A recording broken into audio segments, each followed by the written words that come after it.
Invitarle a que me acompañe al capítulo 1 del libro o la epístola del apóstol Pablo a Tito. Vamos a leer una vez más los primeros 4 versículos. Tito, capítulo 1, versículos del 1 al 4. Puedo indicar con un amén cuando lo haya localizado. Dice la palabra del Señor de la siguiente manera: Pablo, siervo de Dios y apóstol de Jesucristo, conforme a la fe de los escogidos de Dios y el conocimiento de la verdad que es según la piedad, en la esperanza de la vida eterna, la cual Dios, que no miente, prometió desde antes del principio de los siglos, y a su debido tiempo manifestó su palabra por medio de la predicación que me fue encomendada por mandato de Dios nuestro Salvador, a Tito, verdadero hijo en la común fe, gracia, misericordia y paz de Dios Padre y del Señor Jesucristo, nuestro Salvador. Señor, te pedimos que des claridad a nuestra mente, Señor, para recibir tu palabra, que des claridad, Señor, a nuestra mente para poder expresar tu palabra, Señor, y que podamos ser edificados a través de lo que tú plasmaste a través del apóstol para Tito y esta iglesia en Creta, Señor, y también para nosotros hoy en el siglo XXI. Glorifícate como siempre lo haces, Señor, y henos aquí dispuestos para recibir tu palabra. En el nombre de Jesús. Amén. ¿Puede tomar asiento? Se me había olvidado, casi los dejo parados.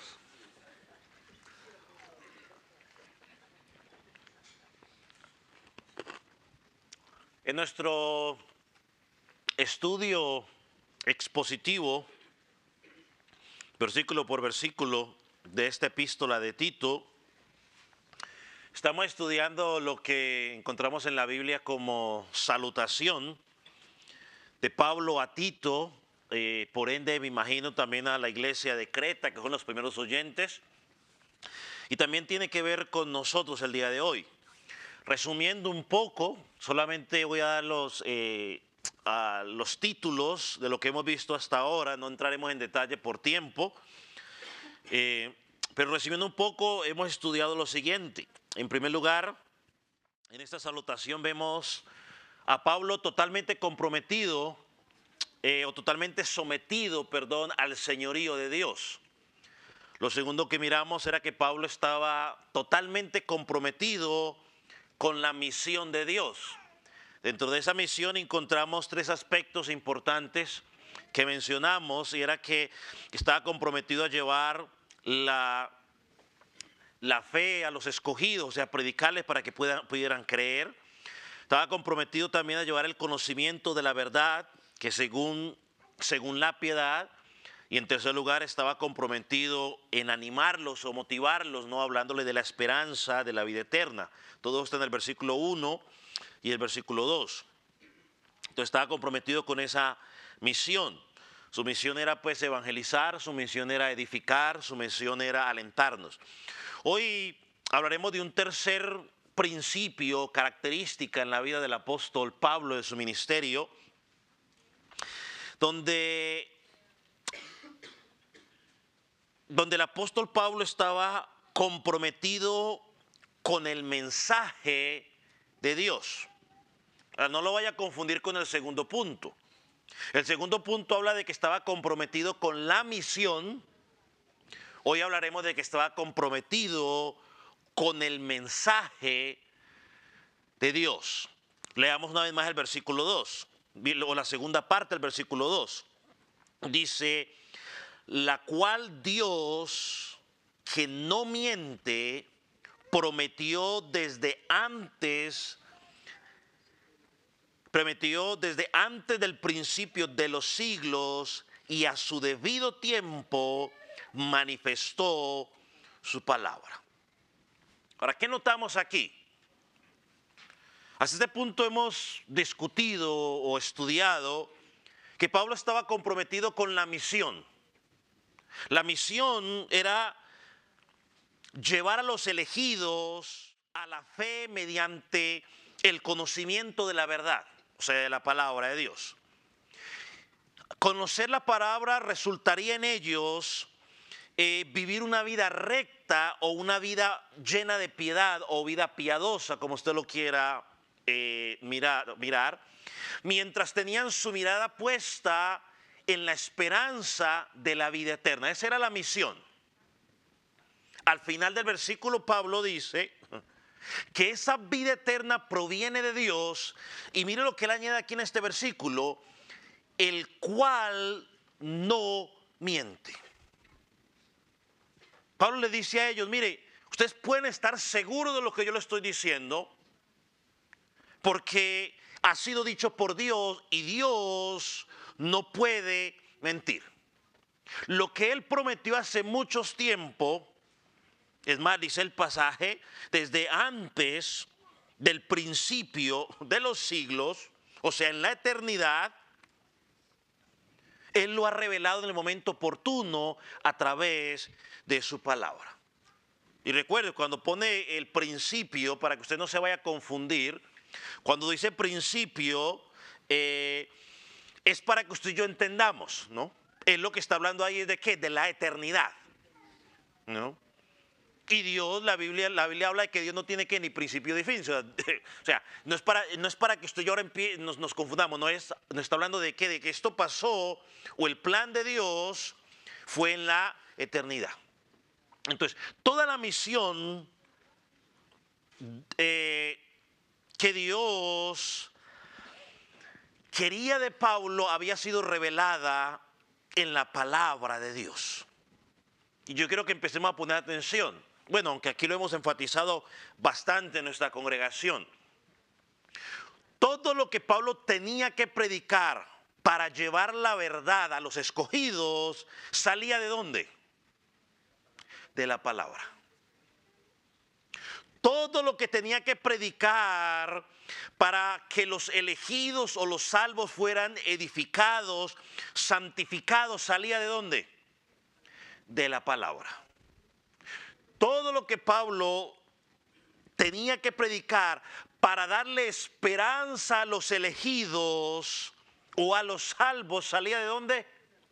De la palabra. Hermano, todo el mensaje de la predicación de Pablo estaba fundamentado en el mensaje que Dios había revelado, y Pablo dice que Dios no puede mentir. Lo que Él prometió hace mucho tiempo, lo que Él planeó hace mucho tiempo, lo manifestó en su palabra en el momento adecuado. Eso es una tremenda verdad. Todo lo que pertenece al Evangelio del Salvador,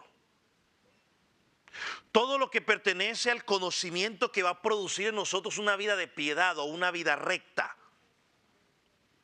todo lo que pertenece a la esperanza de esa vida eterna que tú y yo tenemos los ojos puestos en ella, se encuentra únicamente ¿en dónde? En la palabra. Y debemos tener la seguridad de que es verdad, es la verdad absoluta, es decir, no hay error. Lo dije el domingo, bueno, lo dije de otra manera, hoy lo voy a decir de una manera distinta. Los ateos se la han pasado toda la vida tratando de probarnos de que la Biblia tiene contradicciones. Es más, bueno, no le voy a decir, pero yo entré a una página web, no le voy a decir el nombre, para que luego no vaya, no se vaya luego a confundir usted, pero que está totalmente diseñada por ateos para desvirtuar la palabra de Dios.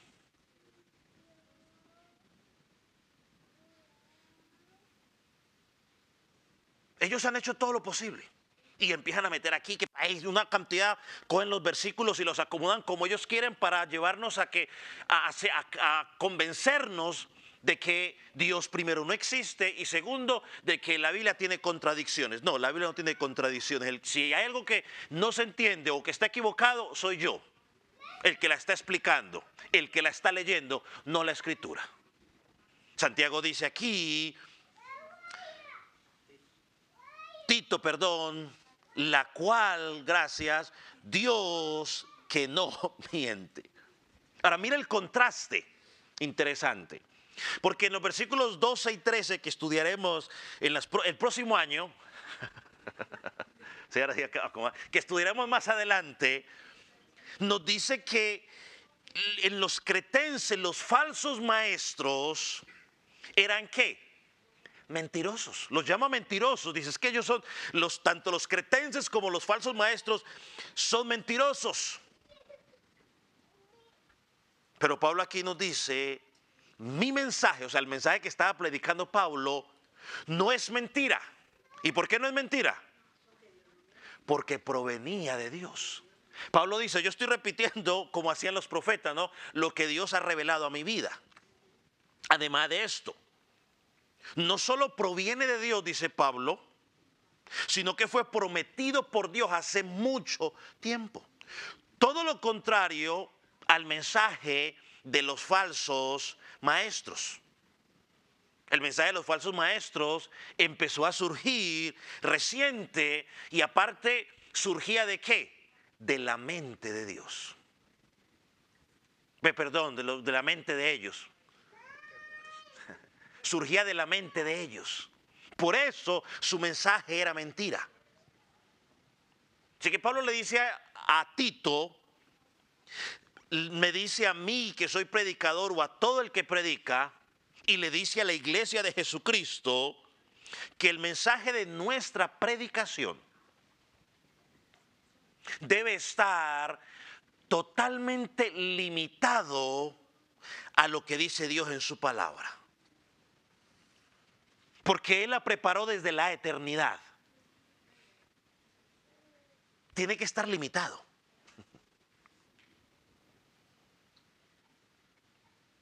Tiene que estar limitado a la palabra.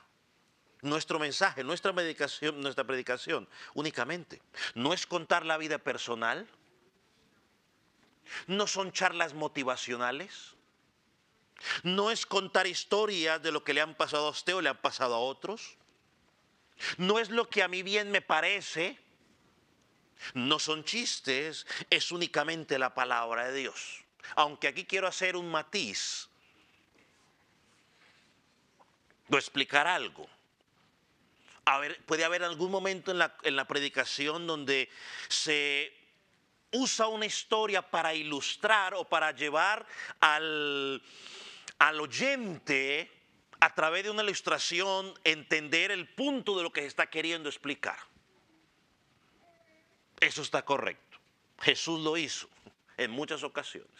Pablo lo hizo en muchas ocasiones. Es más, Santiago lo va a hacer y el domingo hablaremos de ello. Es una ilustración. Pero cuando la ilustración o la historia se convierte en el centro, donde todo gira en torno a eso, ahí donde está el problema. Ahora miren, Santiago dice, Tito, perdón, dice, o Pablo dice a Tito, dice, la cual Dios que no miente. Ahora esta declaración no es nueva en las Escrituras. Por ejemplo, Samuel, no tiene que buscarlo, solo no, se lo voy a poner. Dice Samuel 15, versículo 29, dice, Dios no es hombre para que mienta. Hebreos 6, 18 dice, es imposible que Dios mienta. Pero nos encontramos con un cambio en Juan 8, 44.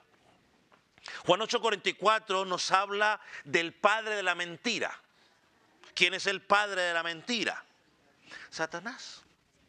Cuando yo pensaba en hacer esta comparación, yo me encontraba con que Satanás es experto en mentir. Dios dice la verdad. Dios le dijo la verdad a Adán. Voy a hablar de Adán. Dios, ¿qué le dijo a Adán? La verdad. ¿Qué fue lo que le dijo a Adán en cuanto al fruto? ¿Cuál fue la verdad que Dios le dijo? Si tú comes, ¿qué pasa? Vas a morir. ¿Qué fue lo que Satanás dijo? Si tú comes, no te va a pasar nada. Es más, le añadió, vas a ser como Dios. Y desde ahí desde que Satanás trató de engañar a los ángeles que le creyeron, luego a Adán y a Eva, hasta el día de hoy es el padre de mentira y nos sigue tratando de engañar de una u otra manera, aún con la misma escritura. La usa. A Jesús trató de engañarlo con la escritura. Entonces Pablo nos presenta aquí Dios que no puede mentir, el Dios que siempre habla la verdad. Así que todo lo que Él dice es absolutamente correcto y verdadero. Hermano, hay un pasaje, quizás más adelante lo vamos a mencionar una vez más, lo voy a mencionar ahora. Segunda de Timoteo 3:16, uno de los pasajes que más conocemos dentro de la iglesia cristiana.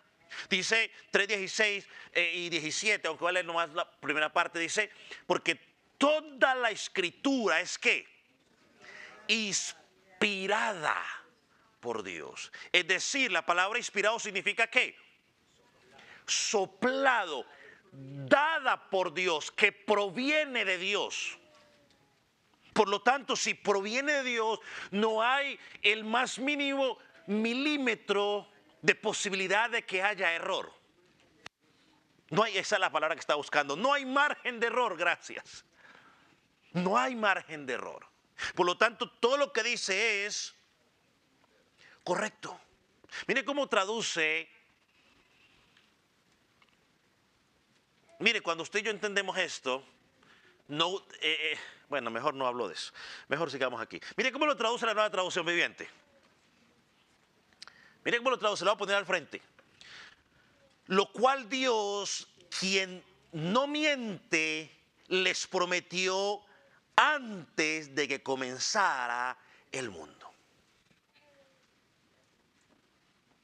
La cual Dios, quien no miente, les prometió antes de que comenzara el mundo. Es decir, antes de los tiempos que tú y yo podemos identificar. Ahora que hay una pregunta que tenemos que hacernos. Si Dios prometió antes del tiempo de los siglos, o antes de que comenzara el mundo, es decir, la promesa se hizo en la eternidad, ¿a quién se lo prometió? ¿A Adán? ¿A Abraham?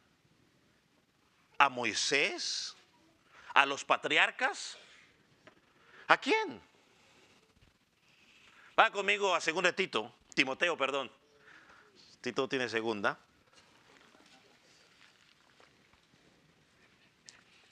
Segunda de Timoteo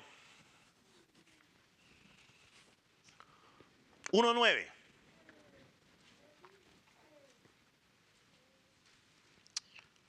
Lo tiene. Dice,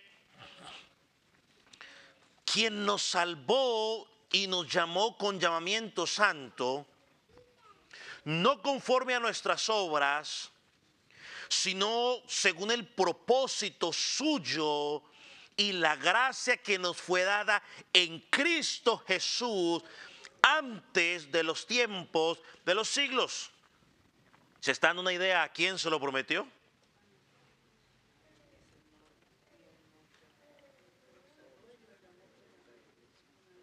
¿Qué nos está diciendo ese pasaje? Bueno, que Dios lo prometió antes del tiempo, en la eternidad, y está relacionado ¿con quién?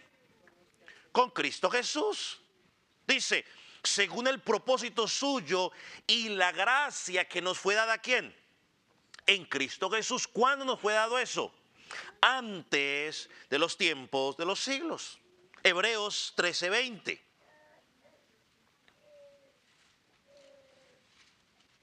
Quizás aquí lo ve usted un poco más claro. Hebreos 13:20.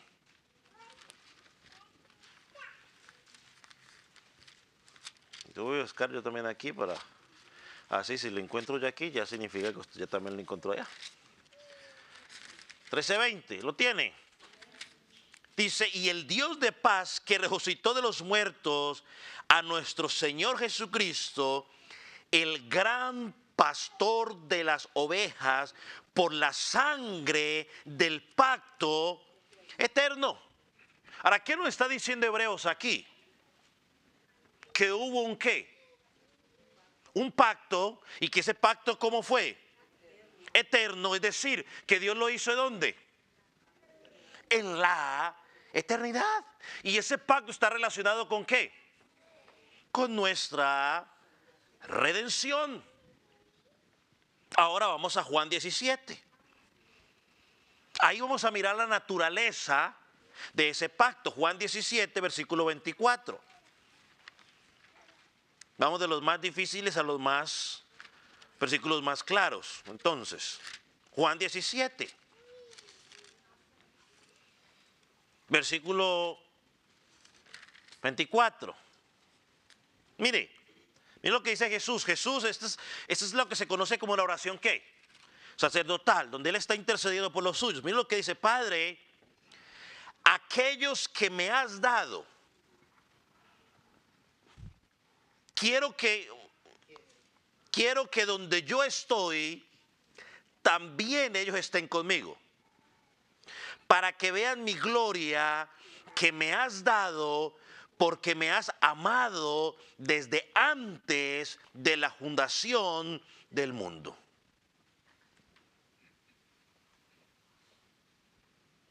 ¿Quiénes son estos que le fueron prometidos a Jesús? Los creyentes, los salvos. Entonces Jesús está diciendo: Padre, has decidido darme una humanidad redimida. Prometiste en la eternidad que me lo darías. Padre, quiero que ellos estén conmigo en mi gloria. Vamos a un pasaje más. Juan 6, versículo 37.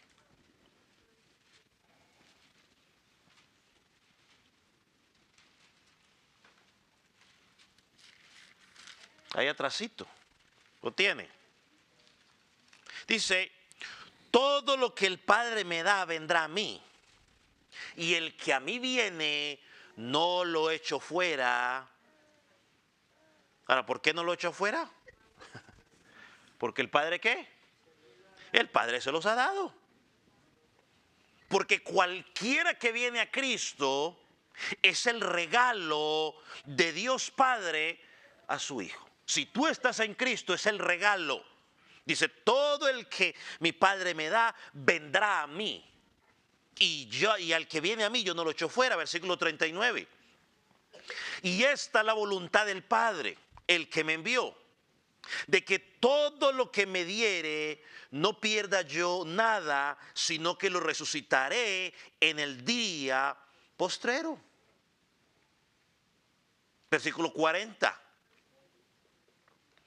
Y esta es la voluntad del que me ha enviado, que todo aquel que ve al Hijo y crea en Él tenga vida eterna, y yo lo resucitaré en el día postrero. Aquí el pacto eterno.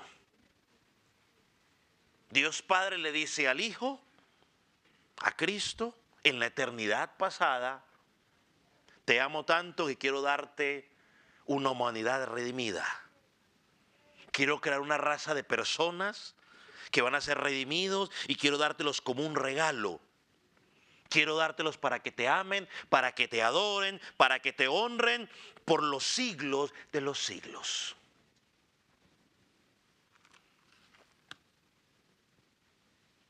Eso es lo que dice Tito aquí, el cual Dios lo prometió desde antes del principio de los siglos.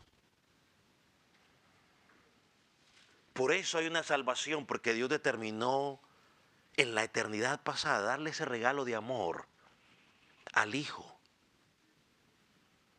Y todo aquel que es salvo hace parte de ese grupo de escogidos o salvación, regalo del Padre al Hijo. Y usted y yo no debemos de cansarnos de darle gracias a Dios. Gracias, Señor, porque abriste mis ojos y me permitiste ver mi condición, y me permitiste ver que tú eras el único camino a la salvación.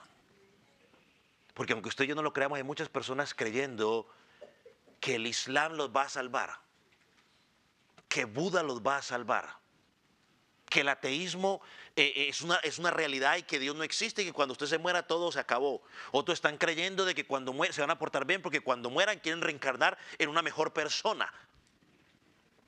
Y aquí le podría yo seguir dando una cantidad de creencias extrañas que tiene la gente. Cada vez que abre los ojos dice, Señor, gracias. Una de las cosas por las cuales el creyente nunca debe cansarse es porque Dios nos abrió los ojos del entendimiento y la luz del Evangelio resplandeció en nuestros corazones. Somos una humanidad redimida. Y ese es el plan de salvación revelado o de redención revelado en las Escrituras. Entonces Pablo dice aquí a Tito, el pacto fue prometido antes de que comenzara el tiempo, por un Dios que no puede mentir. Ese tiempo o ese pacto ha sido manifestado en el tiempo que Dios ha considerado adecuado manifestar y revelar. Entonces Pablo dice, mi misión, el contenido de mi mensaje está definido por la palabra de Dios. No puedo hablar de otra cosa. Cualquier cosa que yo voy a predicar tiene que venir de la palabra de Dios. Cualquier palabra que yo quiero usar para edificar a la iglesia del Señor tiene que salir de la palabra de Dios. Cualquier cosa que yo quiero predicar para levantarle el ánimo a los hermanos cuando están pasando por momentos de desánimo, tiene que salir de la palabra de Dios. No hay otra fuente. ¿Por qué no hay otra fuente? Bueno, porque es que esta es la única fuente confiable. Y a mí no me vale con que me digan los ateos, es que usted cómo puede creer una Biblia que fue escrita por los hombres. Por la misma razón que usted cree en los libros que cree, que también fueron escritos por los hombres. Paréntesis, jovencito. Usted que está en el college, o en la escuela donde está, o con sus amigos, porque eso es típico. Te van a decir, pero usted ¿por qué cree en esos libros que fueron escritos por un hombre?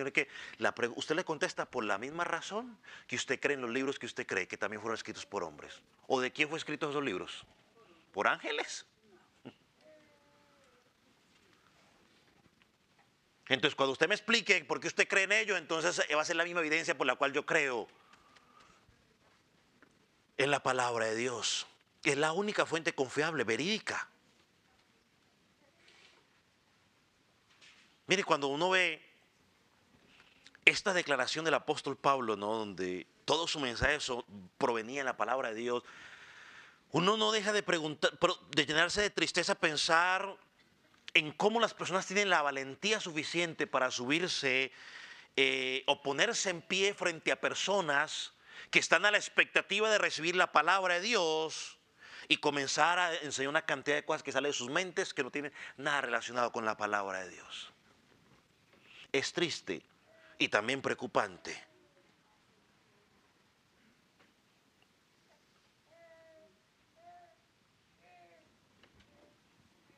Dios lo reveló en su tiempo, ¿no? De hecho, Gálatas 4:4, tienen que buscarlo. Dice que cuando vino el cumplimiento del tiempo, Dios envió a su hijo nacido de mujer. A Eva le dijo, la simiente. Eva pensó que era su siguiente hijo, no. Era Jesucristo. Y llegó en el tiempo indicado. No cuando los fariseos, los líderes religiosos de un tiempo querían, sino cuando Dios había habían entendido que era el tiempo adecuado. Entonces, como iglesia celebramos el cumplimiento de esa palabra. Sabemos, Señor, gracias porque enviaste a tu hijo a nacer. En debilidad, sí, pero a nacer para cumplir su propósito. Y sabe, Hebreos capítulo 1, creo que tenemos un pasaje muy conocido por nosotros. Dice,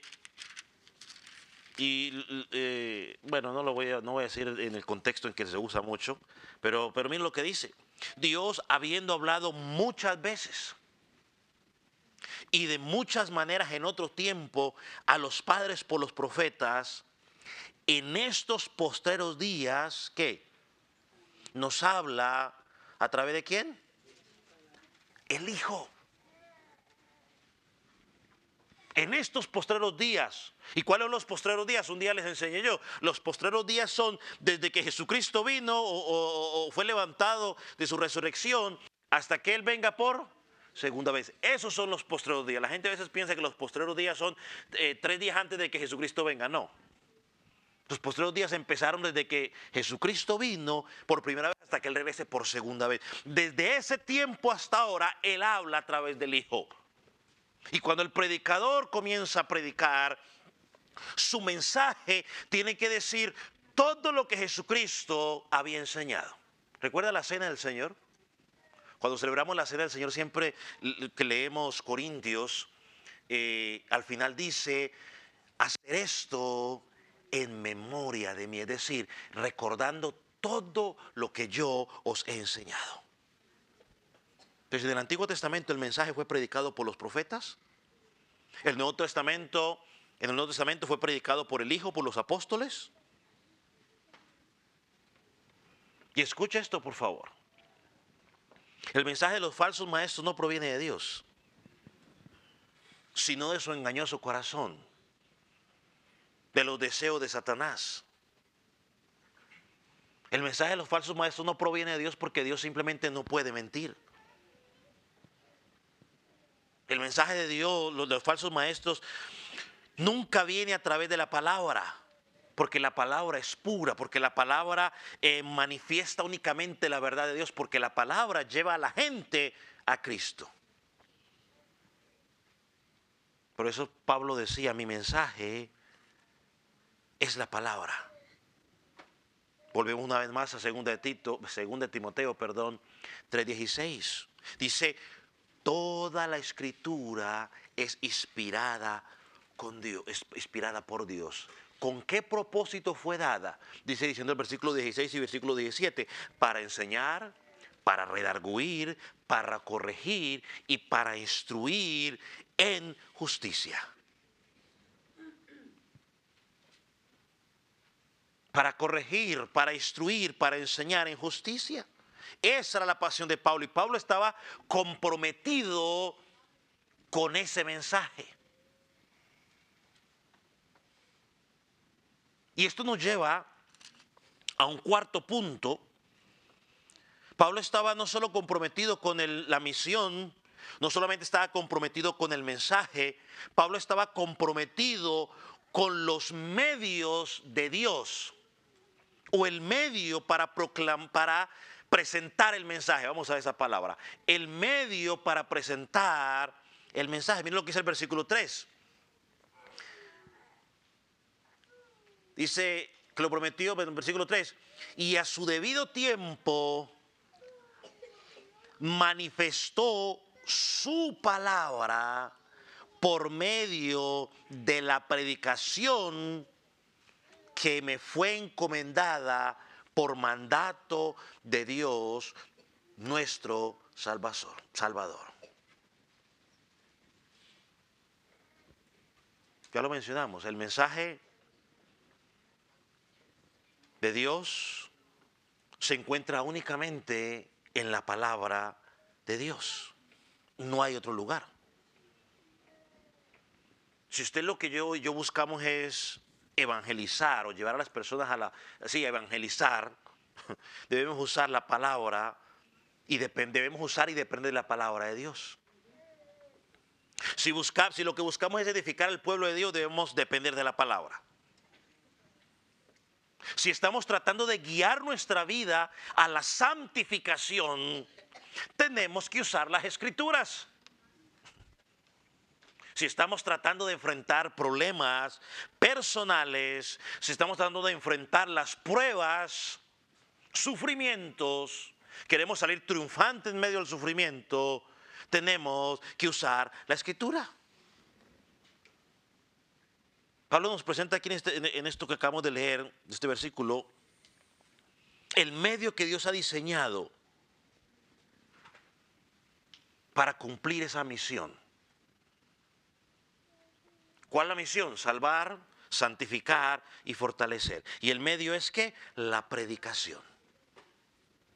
Es proclamar, es anunciar. En la antigüedad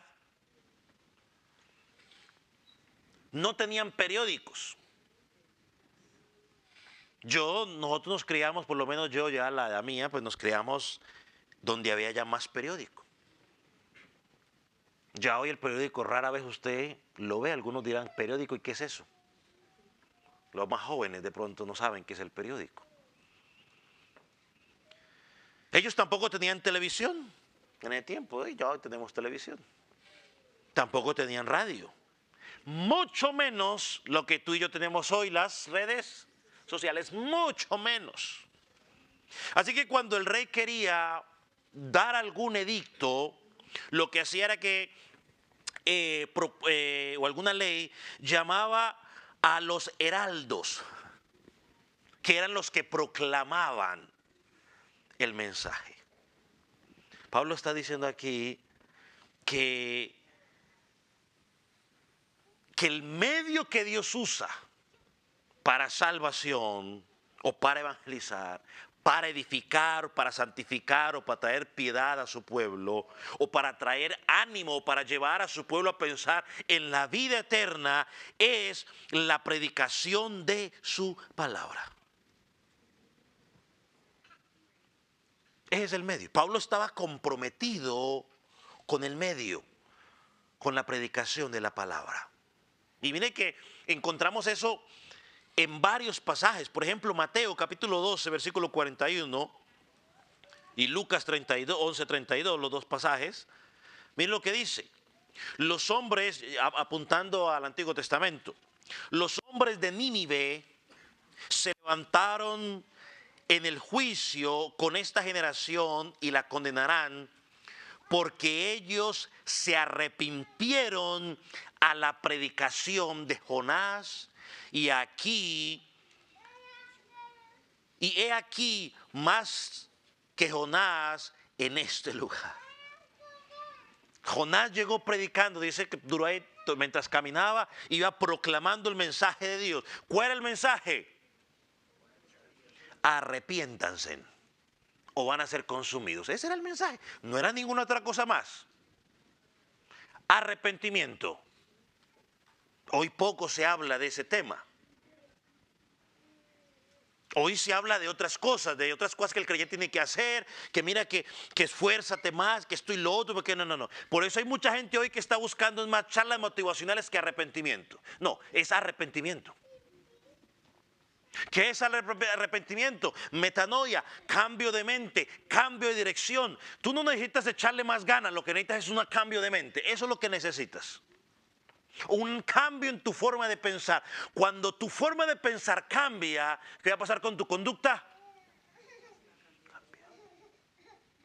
Mientras tú y yo sigamos creyendo lo que creemos, seguimos viviendo lo que estamos haciendo. Es más, lo que tú haces con tu vida constantemente es el resultado de lo que tú crees. Por eso lo haces. No, pues yo creo que está bien. Yo no le veo nada de malo a eso, ¿cierto? Porque es lo que decimos. Pero es que yo no le veo nada malo de eso. Por eso vives como vives. El día que bíblicamente entiendas que eso es malo, ¿qué crees que va a pasar? Vas a decir, ups, wow, yo no puedo hacer más eso. Pero mientras no lo entiendas, vas a seguir viviendo de la misma manera. 1 Corintios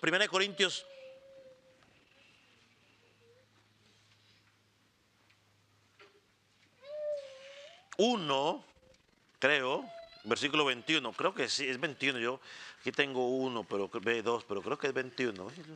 Sí, es 1:21 me parece, porque yo lo corregí a los que los mandé a los hermanos. Sí, es 1:21, 100% seguro, como que me llamo Dixon Klinger, Rincón. Sí, es ese, mira. Me lo voy a quitar más adelante con dolor en el alma, mami, pero pues, ¿qué más?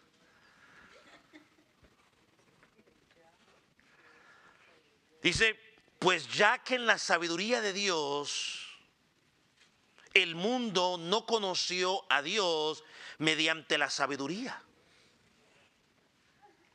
Pare allí por un momento. ¿Cómo así que el mundo no conoce a Dios mediante la sabiduría?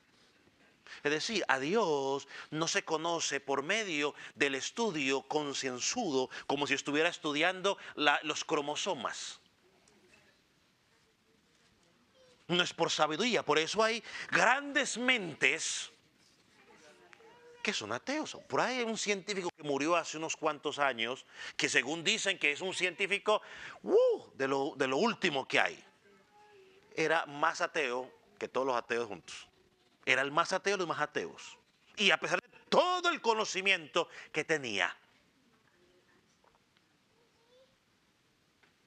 no es por medio del conocimiento, pero dice aquí que agradó a Dios.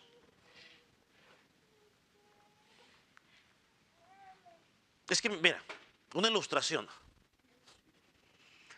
Me acordé ahora, darle más material a los jóvenes por si los confrontan que Dios no existe, porque se encontró estaba hablando un neurocirujano, uno que opera los cerebros, y un astronauta.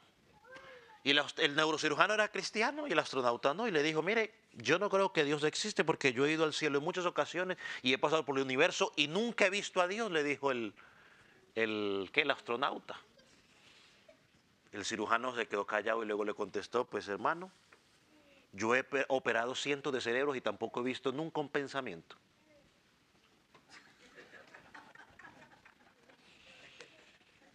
Cierro paréntesis y volvamos a nuestro pasaje. Dice, agradó a Dios salvar a los creyentes. ¿Por qué? Por la locura de la predicación. A Dios le plació. Dios le plació que para que alguien pueda creer en Él como Salvador, como Señor, el único medio es que alguien le predique el evangelio. No es que alguien le pague la luz, no es que alguien lo lleve, no sé, de compra, no es que alguien... No. Eso está bien si lo puede hacer, pero ese no es el medio. El medio, según la Escritura, es la predicación de la palabra de Dios. Hermanos, ese es el único medio, no hay otro.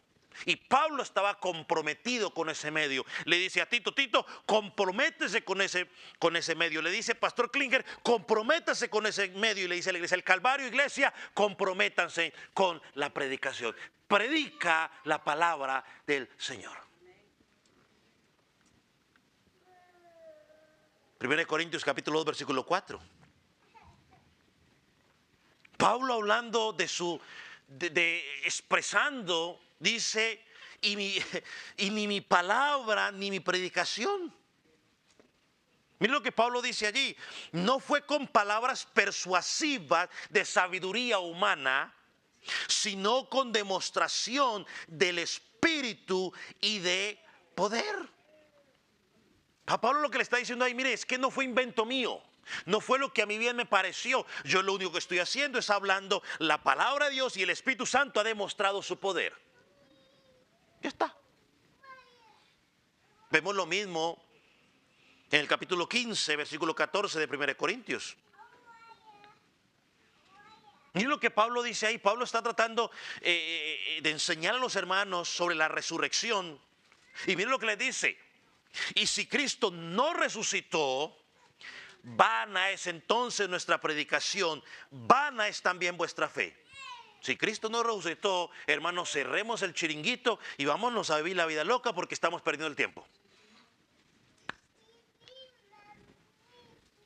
Es vana nuestra fe, o sea, la palabra vana ahí es vacía. Vacía es nuestra predicación, vacía es nuestra fe. Ahí tendrían razón los ateos. Pero como Cristo sí resucitó, entonces nuestra predicación, nuestra fe no es vana, es completa, es verdadera. Entonces Pablo estaba comprometido con esa predicación. De Jesucristo también se nos dice que cuando comenzó Jesús su ministerio, comenzó a predicar. Él predicaba.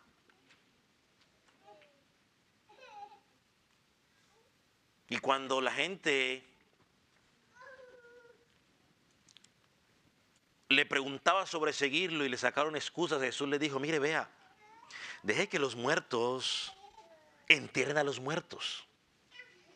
Y tú anuncia, es decir, predica el reino de Dios. En otras palabras, lo que le está diciendo es, mire, vea, tú que has sido llamado, olvídate de los asuntos de la vida y comienza a predicar el mensaje del reino.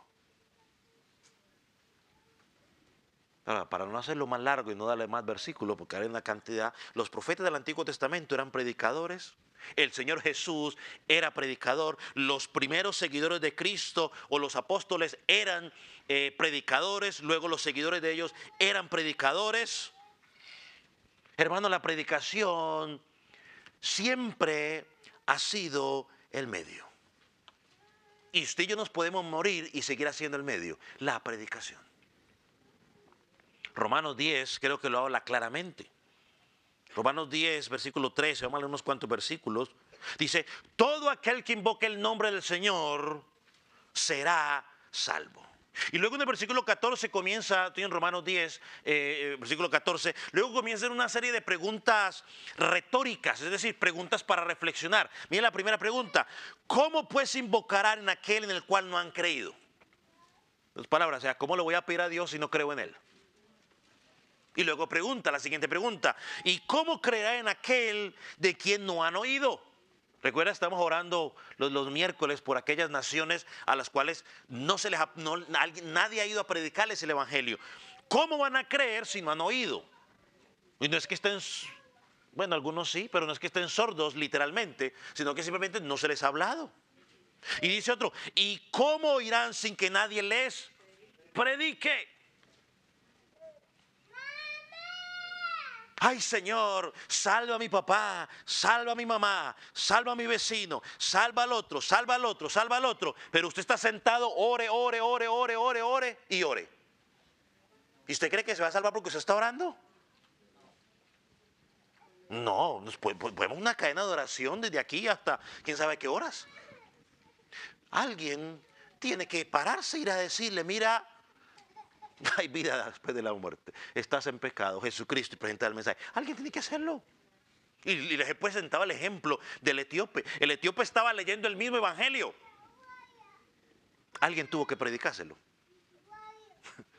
Alguien tuvo que predicárselo.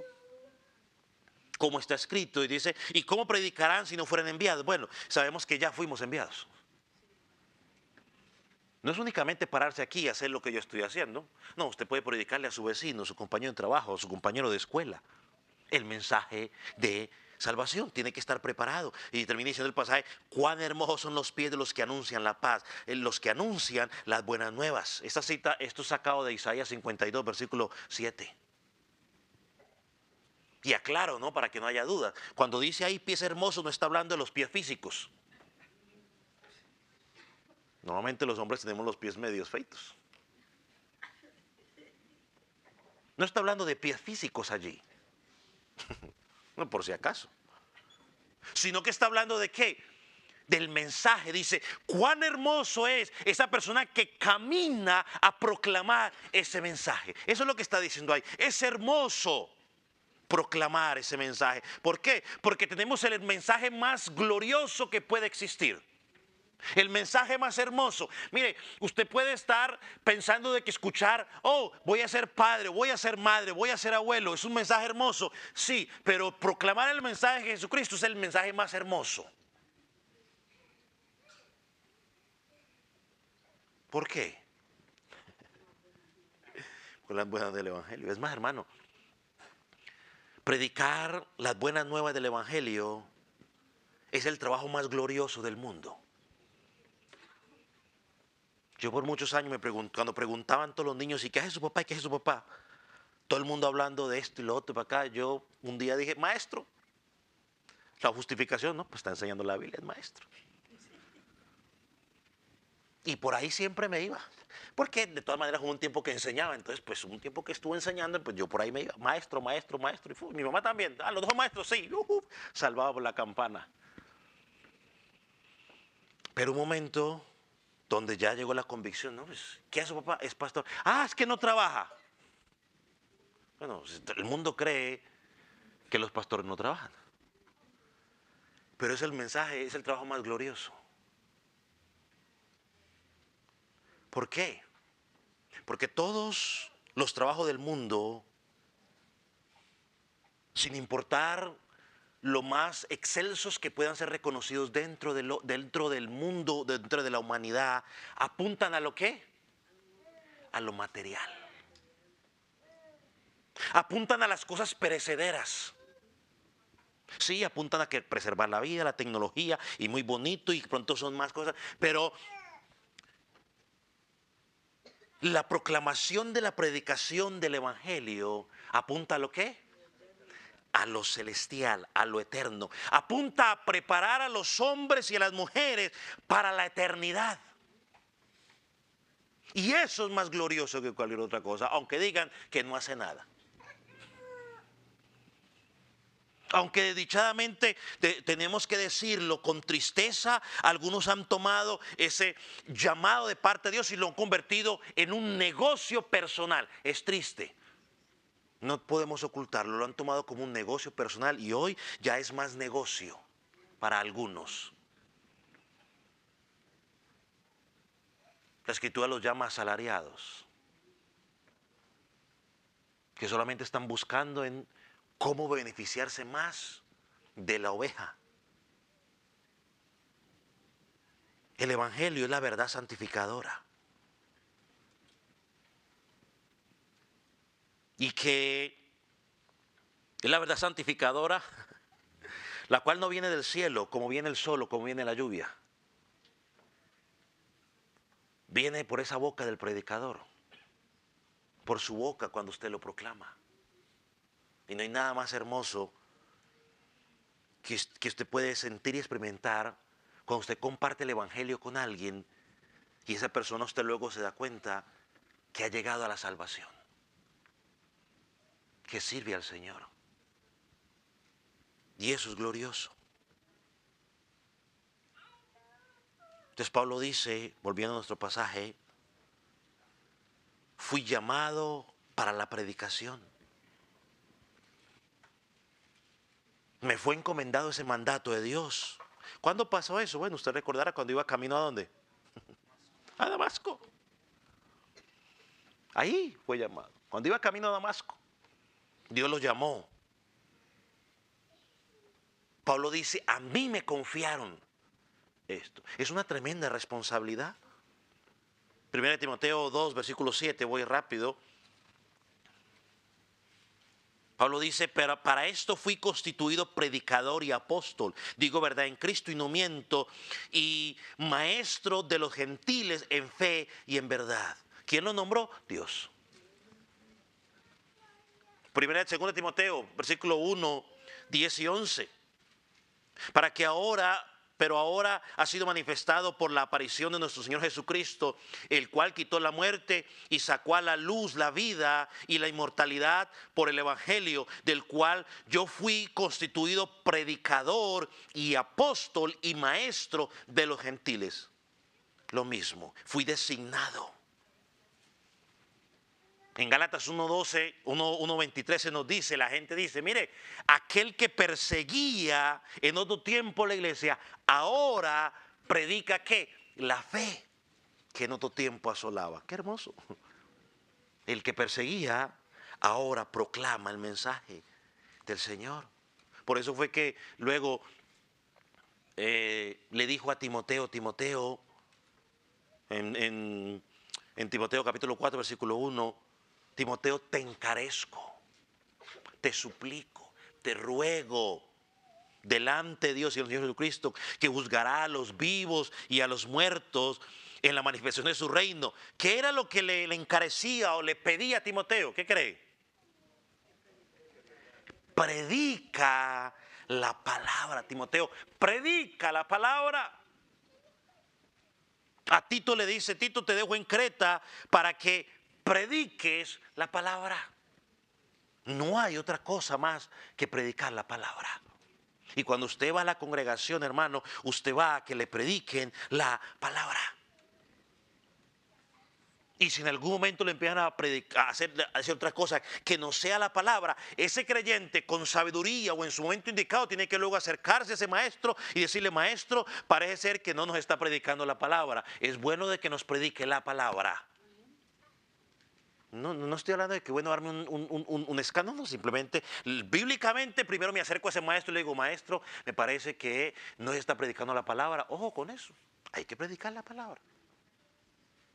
La segunda vez y la tercera, si sigue, entonces ya vienen los otros requisitos. No, ya hablo con otra persona, vamos y lo exhortamos y así sucesivamente. El día que usted se vaya de esta congregación, espero yo por motivo de que cambie de ciudad, no porque se enoje conmigo. Si se va, busque un lugar, pero que le prediquen la palabra. Algo que esté alineado a la palabra. Porque la palabra es la única capaz de salvar. Es la única capaz de enseñar. Es la única capaz de reprender. Es la única capaz de corregir. Es la única capaz de instruir en justicia. Y es la única capaz de preparar a todo hombre y a toda mujer en Dios para toda buena obra. Por eso hay que predicar únicamente la palabra.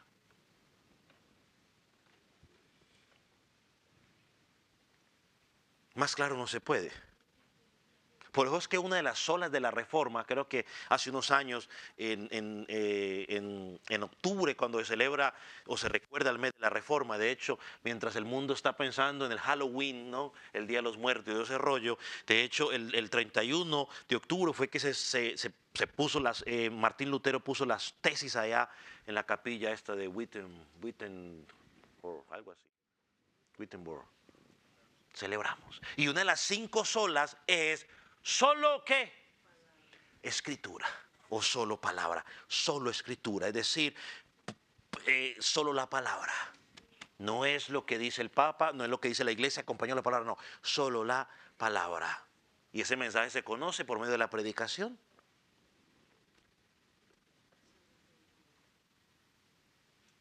Este creo que, bueno, sí lo leímos, pero bueno, no lo leímos completo. Quiero leerlo ahora sí completo. Primera de Corintios 2, 4 y 5, por favor.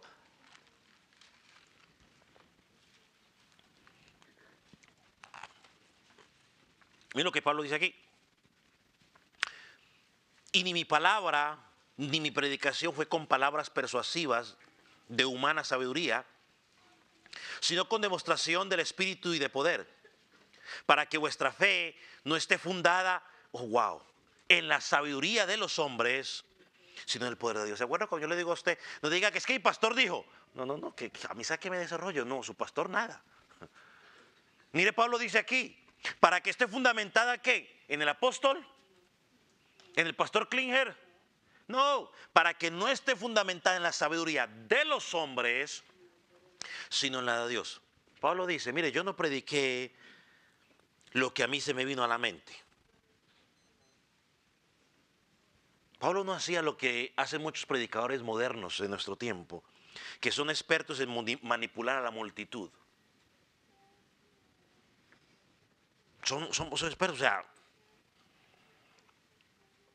Pablo dice, cuando dice, no vine con palabras persuasivas, es decir, no usé tácticas manipuladoras o tácticas emocionales. A usted le ponen mientras el predicador está hablando una musiquita y bonita, lo va arrullando a usted y usted lo están atrapando. Te crean el ambiente, le bajan un poquitico la luz.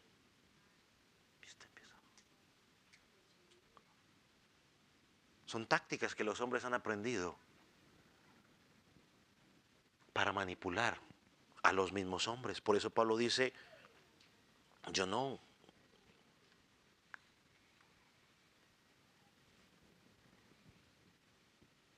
Pura sabiduría humana, pura táctica humana. El Espíritu Santo no necesita que alguien, mientras el predicador esté predicando, atrás esté algo. ¿Es que usted cree que Jesús estaba predicando y andaba, no sé, el apóstol que Juan allá con el arpa atrás? Tlin, tlin, tlin. Tlin, tlin, tlin. o Jesús diciendo, bueno, por favor, ahorita apaguen la luz, bajen la luz porque ahora vamos a orar. Vamos a crear un ambiente. Vamos a crear una atmósfera. Pero ¿dónde encontramos eso? Eso ya es meditación trascendental que le empiezan a meter ya en el rollo. Pura, ¿cómo se llama la otra palabra? Metafísica. La otra es, ¿cómo se llama la otra, hombre? Yoga. Uy, pastor, no hable del yoga porque yo hago yoga. Bueno, pues arrepiéntase. Todo eso lo han metido en la iglesia, son sabiduría humana para manipular. El Espíritu Santo no necesita eso. El Espíritu Santo cuando quiere obrar, obra a la hora que Él quiere, a la hora que Él prefiere, haya luz o no haya luz. Él no necesita ese cuento, Él no se mueve en esos rollos extraños. Pablo dice, yo no vine con sabiduría humana, sino en el poder del Señor, del Espíritu Santo, dice el pasaje. Y últimamente, versículo 4, ¿qué son?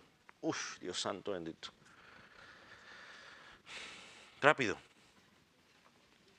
Versículo 4 dice, a Tito, verdadero hijo en la fe, en la común fe, gracia, misericordia y paz de nuestro Dios y del Señor Jesucristo, nuestro Salvador. Ya Pablo aquí nos presenta al receptor de la epístola, destinatario, pues iba para Tito. Tito iba a compartir eso con la iglesia y quedó registrado hoy para nosotros. Mire cómo lo identifica, verdadero hijo en la fe. Casi exactamente de la misma manera como él identificó a Timoteo en 1 Timoteo 1, capítulo 12, quizás cuando estudiemos Timoteo hablaremos un poco más. A Timoteo lo llama mi verdadero hijo en la fe. Y mire que la traducción de la palabra verdadero dice que tiene el significado básico de engendrado de manera legal y auténtica. Hijo es traducido de una palabra tecnón, que se emplea para referencia también a un hijo legítimo. Entonces, por ambas palabras, lo que podemos ayudar a entender que lo que Pablo está tratando de presentar aquí es esa relación, en primer lugar, esa relación estrecha que había entre Pablo y Timoteo. Y en la forma espiritual, o sea, espiritualmente hablando, Pablo lo que está diciendo, yo fui la persona que Dios utilizó para traer vida o presentar el mensaje espiritual a este joven para que conociera de Jesucristo. Él fue el instrumento que Dios usó. Habla de la fe en común. La fe común se puede interpretar de dos formas. En primer lugar, hace referencia a esa fe salvadora de la que Tito tenía en común con Pablo y todos los demás hermanos. Y en segundo lugar, hacía referencia a las verdades de la fe cristiana que Tito tenía en común con Pablo y con todos los creyentes. O sea, Pablo está diciendo, Tito tenía una fe genuina, usando esa palabra ahora en Santiago que estamos hablando de eso. Tito, tenía una fe genuina. Y mire que Tito, a grandes rasgos, lo consideraba como, a pesar de que era joven, un hombre maduro, con la capacidad o con la confianza para hacer tareas pastorales. Lo envió no solamente aquí a Tito, a Creta, sino que también lo envió a una de las iglesias más problemáticas que vemos en la Escritura. ¿Cuál cree usted que es una de las iglesias más problemáticas que encontramos en la Escritura? La de Corinto. Ya lo mandó. En 2 de Corintios, en el libro lo mencionan 9 veces. Y una de ellas, las iba a leer, pero por tiempo no lo voy a leer todas. Pero, mire, ¿cuál le leo?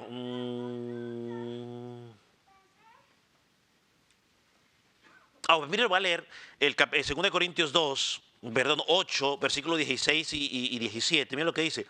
Pero gracias a Dios, mira lo que dice, pues puso en el corazón de Tito la misma solicitud por vosotros, o sea, la misma pasión por vosotros. Pues a la verdad recibió la exhortación, pero estando también muy solícito, mire, por su propia voluntad partió para ir a vosotros, no lo obligó. A Tito no había que obligarlo para que orara, no había que obligarlo para que congregara, no había que obligarlo para que tuviera un tiempo intimidad. No, Tito no, él lo hacía voluntariamente. Se parece a nosotros. que tienen que prometernos una cantidad de cosas para servir. Pero bueno, eso son otra historia. Pero para no indisponer a nadie, no mencionemos nada de eso.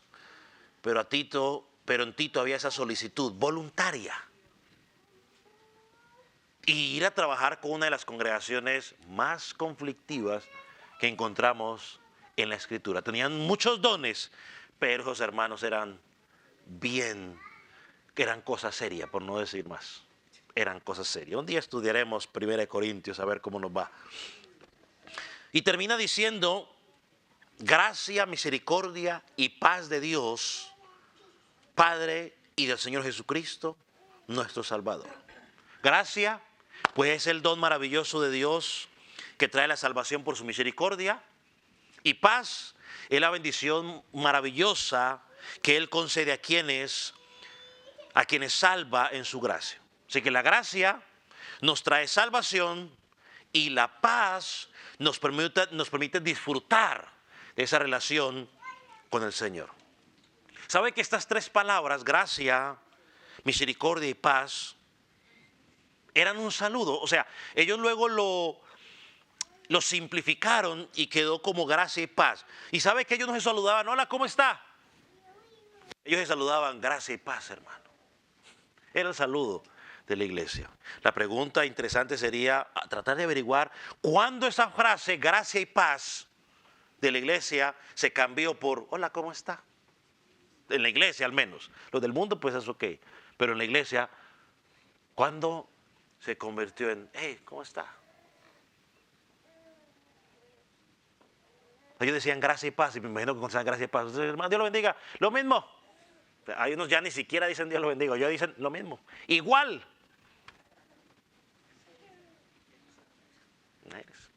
Su hermano le está diciendo, hermano, Dios me lo bendiga, y usted le contesta lo mismo.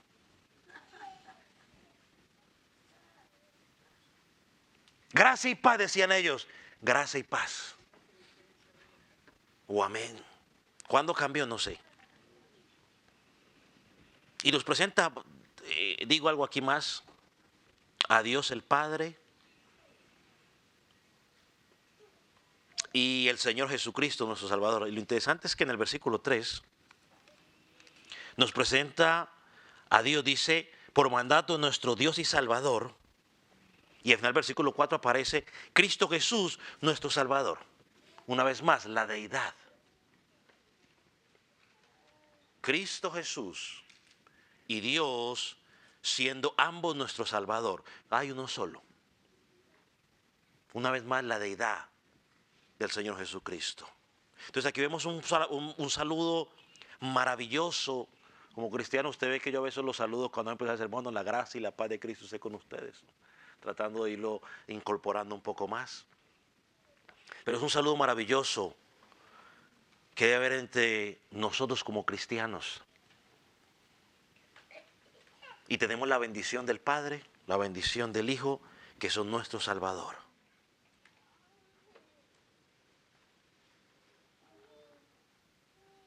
Hermanos, mi oración que el patrón de vida del apóstol Pablo, que se encuentra aquí en esta salutación, sea el patrón pues de mi vida personal y también sea el patrón de cada uno de nosotros como iglesia.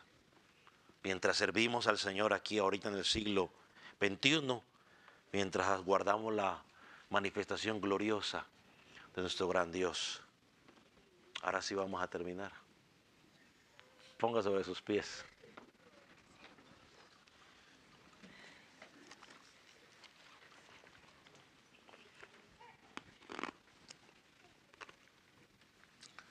Padre, te damos gracias por tu palabra.